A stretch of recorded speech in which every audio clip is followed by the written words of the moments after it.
podcast we did was good, and the whole time these guys were so stupid. Why were we so stupid? They were stupid because they didn't realize the whole time I was totally high. No. And they didn't even know. And at the end, I was like, hey guys, No. guess what? I'm so high right now. So that was Dave being high. I spent the whole podcast trying to bring Dave back on the right path. I was totally like, I couldn't. He would just go on his own creative head, and I even wrote on, so I had my computer to fact check us in case like something came up. And I wrote in super big letter at a point, let Zach talk. That's really nice. I never spoke for more than 30 seconds at a time. Well, let's make this interesting. We'll listen to it. And if it's true, I accept responsibility. But if it's not, I get something. Something sexual. Yeah, I'm sure you do. Whatever. I think that's a pretty good fucking deal right there. On the GoPro. Oh no, he came to Armbrust and he did chest with Waddy and Cam and I. Cam did chest too, and yeah, the video, I think the stuff is pretty good. They were visibly shocked and like completely wasted after. It's like, what just happened? And I was like, I don't know. Do you think I go to the gym and play patty cake? No, like we're doing work here. I don't even know what that means. It was probably the hardest workout Cammie's ever done. She couldn't do it. She at the end she said her arms weren't working anymore, and that she thought she needed a hospital or something. Is that accurate? None of it is accurate. Oh really? You didn't say like one arm wasn't working? So first of all, it is not the hardest workout I've ever done. Like that is definitely not. But we did a lot of just dumbbell and things like that, and I realized that my arm that I got my surgery for was still like way weaker than the other one. So that was kind of nice to see, but at the same time I was like, oh man, like I don't know, I really exposed that. I thought that was getting good, but still way weaker. Yeah. Like I would do things where I would press and this arm would just like come, like just not come back, push back. It would just like. Yeah, one arm might be stronger than the other. Sometimes that's neurological though. It's not a muscular thing. It's just the way you're connected in one side versus the other. But for you, I think so you're saying that it's on my arm, but my brain is fucked up? No. That sounds even worse. No, sometimes it's muscular, sometimes it's neurological, sometimes it's psychological. And I think that's what happened with her. She is psychological because I cracked her like a coconut in that workout. It's an importance of quality versus quantity and which is more or less important, which at this point is actually very contextual and usually just up to semantics because we're agreeing on the same things. Equally, because if you don't deserve the most strict diet, it's the most you're just adapting. 49 days before the CrossFit game. It stressed me out to even think about it. This is it might be the only year that I'm not gonna be overtrained on the plus side, but yeah, I really focused more on my business and weightlifting this year, so now I have to get back in shape. So I mean, let's be honest, I'm not out of shape, but I'm not at my peak game training shape. I did a 2 workout yesterday that I did last year at the same time of the year, and it was a lot slower. And I'm really sore today, so. So are you focusing more on Metcon stuff? Yeah, just like rebuilding capacity and cardiovascular capacity. Just capacity. Substitute butter for that. It's like the ratio is so for me, like I'm not. Ow. I'm so sore. What did you do yesterday?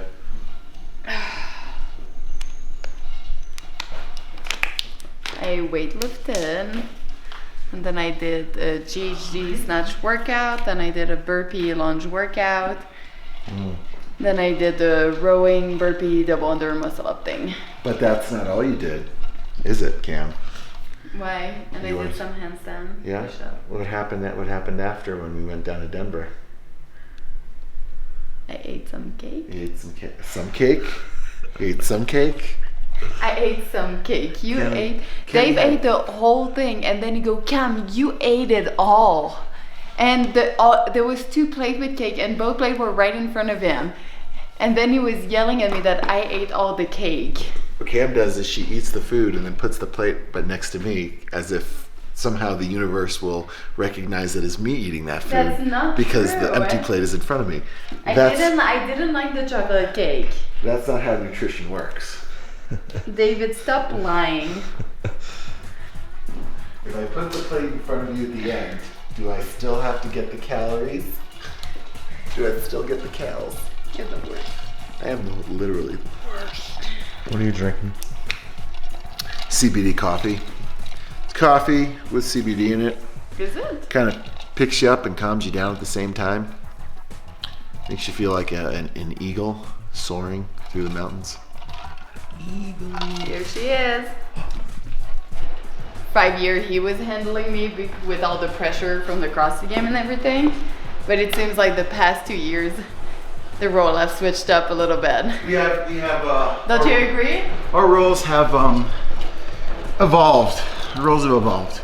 Originally, it was kind of more like me supporting Cam in her athletic endeavors and trying to give her the best shot at reaching her goals and reducing the amount of responsibility she would have so that she could just focus on training. The past 2 years, as her athletic career winds down, we've shifted more towards building our businesses, and I've shifted more towards building up things like Thunderbro, and she's now supporting me in that, in bodybuilding endeavors and, you know, writing articles for magazines and producing content. So it's really about getting the biggest net gain for the both of us at the end of the day. Like, how can we both help each other the most so that we're all maximizing our ability to achieve and contribute to the family? Were There's a lot. you planning a cardio session as well? No, but you know, I just wanted to kind of get things moving a little. I ate a big meal last night, a lot of cake. I thought I ate all the cake. I mean, I watch Cami eat a lot of cake, and I feel like by osmosis. I mean, dude, I went to bed last night, I was 247 pounds, which is the heaviest I've realized. I think it's one of the heaviest I've ever clocked myself at, or at least ties it. So my weight's going in the right direction because I'm trying to gain weight. But at the same time, it does, carrying mass affects your cardio for sure. You know, noticed walking up the incline the other day, I was really huffing and puffing pretty good for somebody who was walking.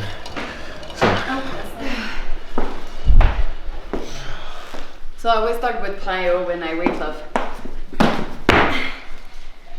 That's how you fire up your nervous system. Okay. Let's take a break. It's weird when you walk and then you stop walking. Because you're going so fast. I can't stop moving. Can't. I'm trying to stay still, but my legs won't stop moving. Oh, hi. It's like when you're on a boat and you get off the boat and you're like, what the hell is this? This land is not moving. So much I cared.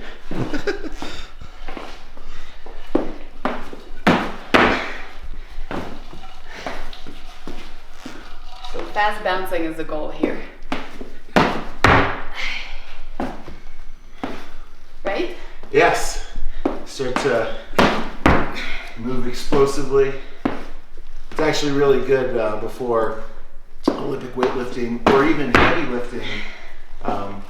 It helps fire up your central nervous system, and you start getting into the elasticity of your muscles. Like when she lifts today, she's gonna want to be moving really, really fast and explosively. So this is a great warm up. We put this stuff in our athlete development program all the time before Olympic lifting because it's an easy, cheap way to get yourself stronger. You know, you don't have to lift heavy weights to get stronger. If you can teach yourself to be more explosive, that neurological carryover is like low-hanging fruit where you don't even need to break things down to get that. So plyometrics are awesome. She wants attention. Not attention. Sometimes, Doing activity. sometimes if I'm not giving her attention, she'll just poke me. I'll be like working on the computer and she'll poke me. And she'll poke me, and she'll poke me. And she can see that I'm working. She'll just keep poking, and then I'll look at her and I go, what? And she'll go, hi. Don't you love me? How can you be mad at that though? Sometimes it gets super upset at me, and I just go, I love you, and it's like you'll get like mad. I'm like, you can't get mad at this. You just cannot get mad at this. Listen, no one's perfect. I'm not perfect. She's not perfect. Part of marriage is being okay with everybody's imperfections. So this is how I warm up my shoulder. So for my shoulder surgery, I realized that this one would be back like this and I would press weird. So I tried to just really focus on pressing equally until it feels normal, and then I can overhead squat. Oh.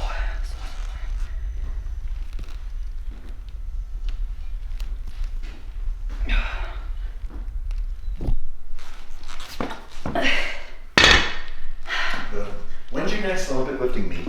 I think it's like right before the game. Right before the games. So Cammie 27. Cammie was trying, still is trying to qualify for the Olympics, and I know nothing about the system of qualification except for the fact that she has to do a lot of competitions and she has to qualify for these international competitions to accrue enough points or have a certain standing to even be able to qualify for the US team. So she had a couple meets that were like, I don't know, like for a while things just like weren't working out for her. She was doing great in training, and then she'd do a meet and it wasn't a great meet and she kind of come short of that total. I think after the last one now, what's nice is that the pressure's kind of off.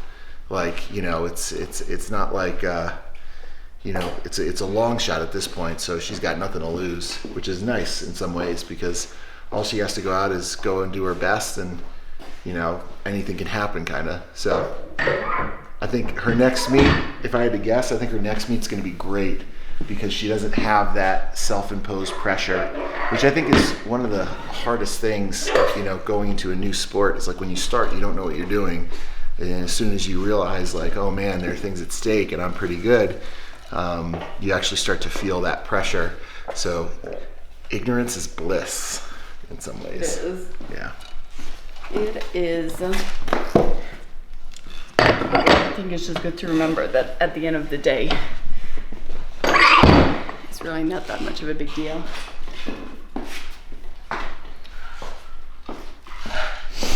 It's just lifting weight. Exactly. It really is. And we decided. Oh. Got her. Oh my god, that hurt. Got her. Oh. She got snipered. A giant I was saying. kettle. Got her. Right. See you later. It's already blue. Yeah. Oh. Did you see what I did? So Nate, as you know, I'm a stickler for cleanliness and keeping the gym organized. So when something like this happens, I don't even say anything because to me it's just fucking karma. Yeah. Uh-huh. Well, I wanted to hit my leg, so the joke's on you.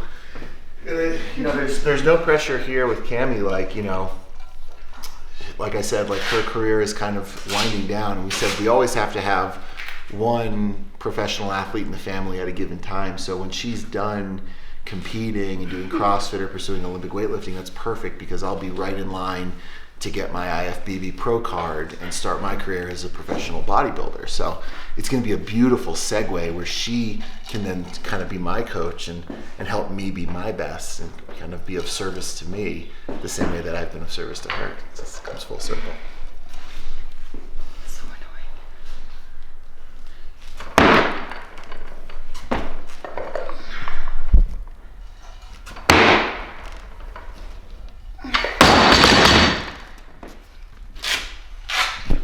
Yeah, Cammie's been competing for a long time.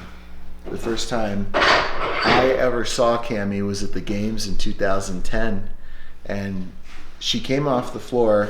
She had just done this workout, Amanda, which was her first workout ever at the games. And she came off the floor, and I see this girl, and like her eyes are sparkling, and she's shiny. She's so bright and happy, and kind of like a pixie, like a princess. And I'm like, wow, most people don't come off the workout floor looking like that, like really happy. And she was talking really fast with her sister in French, and I was trying to like recognize the accent, because at that point I knew that we were starting to get a lot of international athletes at the CrossFit Games, really from like lots of different countries now. It was the first year they had qualifiers around the world. So I looked at my buddy and I was like, oh man, too bad that girl's from the Ukraine or whatever, because I'd love to date her. And that was her first year, 2010. And she finished 9th that year. I think the next year she finished 8th. The next year she was 7th or 6th. Then 13th. And then that was 2013 when she finished 13th. Then in 2014 was the year that it all kind of came together. All of the work we've been putting in, all of the weaknesses we've been trying to fix with her, dialing in her nutrition, reaching out to subject matter experts to, make her stronger, because she was one of the smallest girls out there when she started, or working on her endurance with Chris Hinshaw. It was kind of like the eclipse of all these different independent things she had been working on culminating at the same time, along with getting a great platform of events at the games with her that year, that like it was just magic. It was magic. Like you could just tell before the games. I remember talking to Cammie and I told her like, hey, you've already written this movie. All you need to do is press play. The work has been done. All you need to do is go and perform your best. And funny enough, it worked out for her that year, and that was like such a huge high. And then after that year, like she continued to try to improve and get better, but there was something that happened after 2014. There was a change in the level of the athletes. It was a different kind of athlete in 2015. Everyone had also been doing the same things. They'd all been working on their weaknesses. No one was stubborn to just do what they were good at. They really put work in, and I think we saw kind of like a different level athlete where, in my opinion, Cammie was fitter in 2015 than 2014, but her placing amongst the other girls with like a new group of girls, or the girls that had all gotten way better at the same time, kind of bumped her down to where she was no longer in that podium realm. And over the next years after that, she just kept fighting and clawing, and still last year she was probably as fit as she's ever been. 2017 she was probably fit as she's ever been before the shoulder surgery. But those are the things you can't really control. It's like you can't control how good everyone else is. The only thing you can do is do your best. So it's been so fun to see her pursue that betterment, like, because she's always wanted to know, how good can I be? It was never about a title or a placing. It was like seeing what's the fittest I could possibly be in my life. Like, how fit can Camille get naturally without any, drugs or cheating or anything like that, just to see, what her potential is as an athlete. And I think she definitely found that. Now, after like 10 years of serious sacrifice and investment, we see that the next step for her is taking that same mentality into her business, and maybe being less self-focused on her own performance and putting her cards on the table for other people. Being like, okay, for all the things that she's learned, what can she bring to help people with their quality of life and longevity? All these things that she struggled with. I think she has unique knowledge, not information, not things she's read in a book, but knowledge, having done it, that she wants to share and bring to people. So she's just as excited about that stuff now as she is about her athletic career when she was in that pursuit.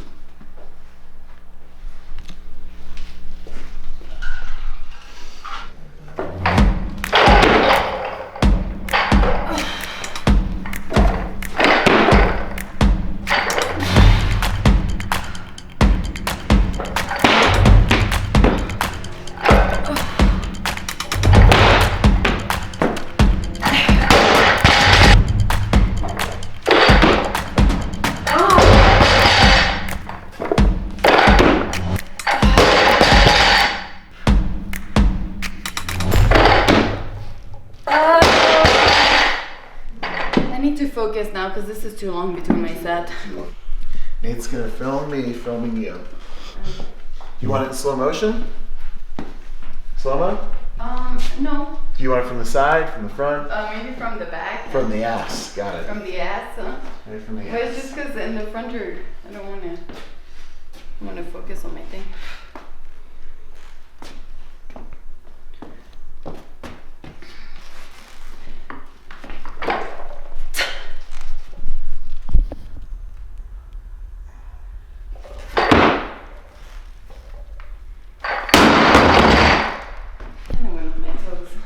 Take a look at that. Oh gosh. It's like a jerk and an overhead squat. I would lighten it up and just. No, that's not Dave. I know what I'm doing, okay? Sure. Is it going on my toes that was bad here?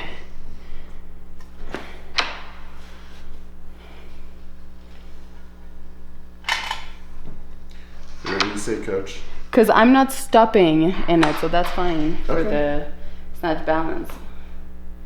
But I need to stay on my heel.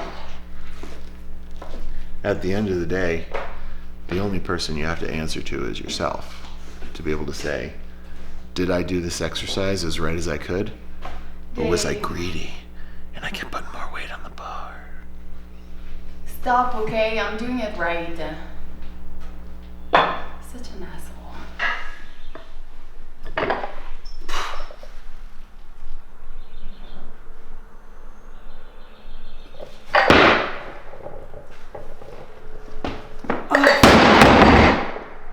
Oh. There's a lot going on at the feet there.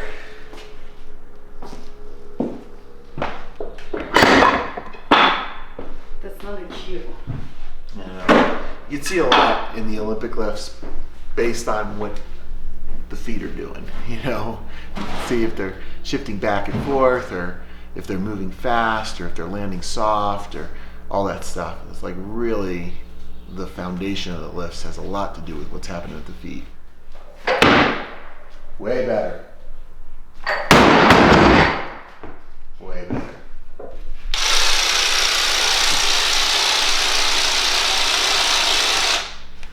I found a new use for the Theragun.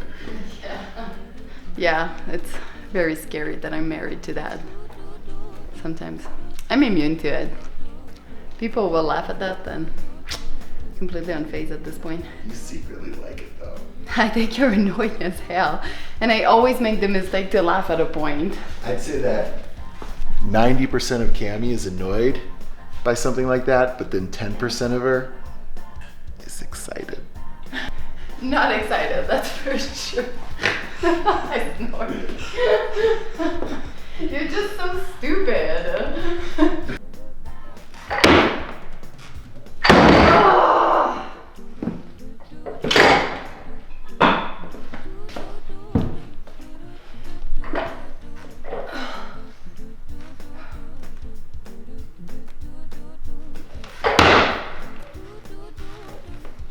Oh. 16, 17, 18. So yeah, six years of mats. 6 years This is of cool. maths. It's really cool. Feel like- Talk about the legacy. 6 years of maths. Imagine, like, Cammie's like, I competed at the games for 10 years and all I got was this lousy mat. Oh gosh, that was ugly.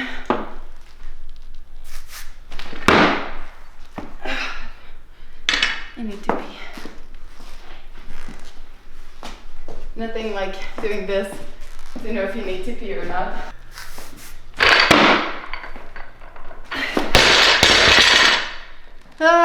Lipson. We're here with CrossFit Games athlete Camille LeBlanc-Bazinet, who's had a legendary career in the competitive CrossFit space. Camille, who is your favorite person in the world? Man, my favorite person is David because he's so big like a bear and I want to hug him and to snuggle him. He gives me chocolates. So Cammie, what's your favorite movement or exercise in CrossFit? Ooh, I like the handstand push-up because my arms are so short and I go upside down and it's making me feel so funny. So, Cammy, what's your favorite cheat meal? I like a unicorn, a rainbow sparkle, a cupcake. If Elmo was like a CrossFit Games athlete with booty shorts and a sports bra, that's almost exactly Cammy. You go, ooh, I like it to clean and to jerk, David. Ooh, making me so excited. I do like the clean and the jerk. I told you, it's like Elmo. I'm not like Elmo.